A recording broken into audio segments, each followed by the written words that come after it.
Ah, classic comeuppance story smirk. Got it, you want a full, polished, click-worthy short story till the 1500 words built off that hook. Here we go. Billionaire CEO laughs at a small-town mechanic. Minutes later, he shatters her ego. When Vanessa Hart stepped out of her graphite gray supercar, the tiny garage seemed to shrink around her. The building was old, sun-bleached wood, a crooked sign that read Miller's Auto Repair, and a gravel lot with more oil stains than parking lines. This was not where billionaires stopped. This was where they broke down. Vanessa adjusted her designer sunglasses, irritation curling her lips.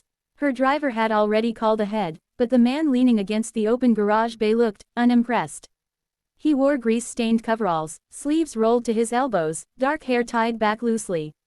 His hands were scarred, the kind that told stories of real work. He didn't rush over, didn't bow, didn't even smile. "Are you the mechanic?" Vanessa asked, voice sharp. He glanced at the car, then at her. "That depends. Are you the one who ignored the warning light for 50 miles? She scoffed. "I don't have time for jokes. This car costs more than this entire town." "Yeah," he said calmly. "That's usually the problem." Vanessa laughed, short, dismissive, crueler than she intended. "Listen, I'm Vanessa Hart, CEO of Hart Innovations. I need this fixed now. And I need someone who actually knows what they're doing." The mechanic wiped his hands on a rag, finally giving her his full attention. His eyes were sharp, intelligent in a way that didn't match the place. "Name's Eli Miller," he said. "And if you want it fixed now, you're gonna be disappointed." Her smile turned icy. "Figures. Small-town talent. You probably change oil and overcharge tourists." Eli didn't rise to it. He simply walked over, popped the hood, and studied the engine in silence. Vanessa crossed her arms, watching him with barely concealed amusement. "You know, I could buy this place. Turn it into a parking lot. Or a cafe. Something useful." He chuckled softly. "You could try." She leaned closer. "What's that supposed to mean?"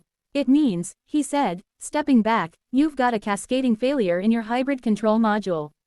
Factory defect. Been recalled twice. Your onboard system rerouted power wrong, overheated the battery housing, and now your car's protecting itself by shutting down."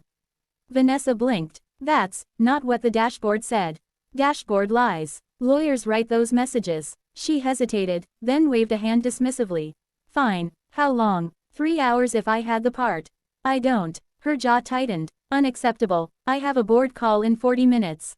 Eli met her gaze. "Then call them from here." She stared at him, disbelief flashing into anger. "Do you have any idea who I am?" "Yeah," he said evenly.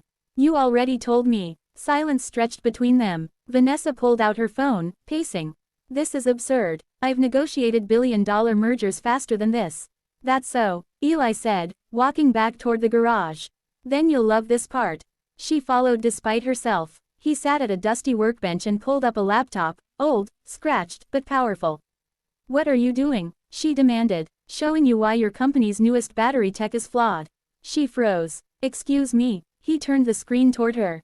Schematics filled the display. Hart Innovations logos stamped everywhere.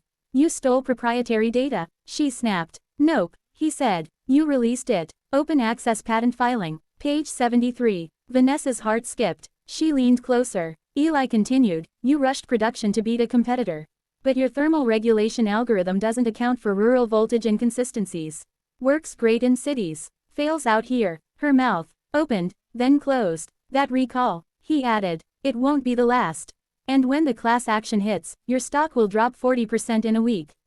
Her breath went shallow. "That's not possible. I emailed your engineering department about it 2 years ago," he said quietly.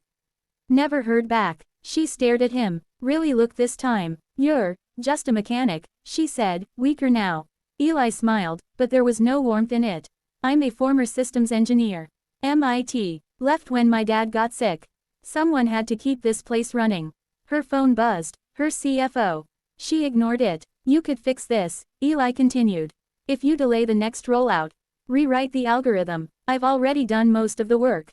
Vanessa felt something unfamiliar tightening in her chest. "Why would you help me?" she asked. He shrugged. "I don't care about your ego. I care about good machines not being ruined by bad leadership." That one landed. For the first time in years, Vanessa didn't have a comeback. She swallowed. Can you send me the data?" Eli nodded. "Already did. Check your inbox." Her phone buzzed again. She looked at him, truly looked at him now, not as a mechanic, not as an inconvenience, but as a man who saw straight through her. I was wrong, she said quietly. He raised an eyebrow. About you. About this place. About, a lot. Eli wiped his hands again. Happens. She took off her sunglasses. Will you fix my car? Yes, he said, but not today. She exhaled, then laughed, a real laugh this time. Fair. As she waited for a ride back to the city, Vanessa Hart sat on an overturned crate outside a dusty garage, scrolling through code that would save her company. And inside, Eli Miller returned to work, having shattered her ego not with insults, but with truth. If you want, fire more drama, heartbreak romance angle, smile with horns darker revenge. Upward trend corporate warfare sequel. Just tell me the vibe and I'll take it there. .1500 WAD.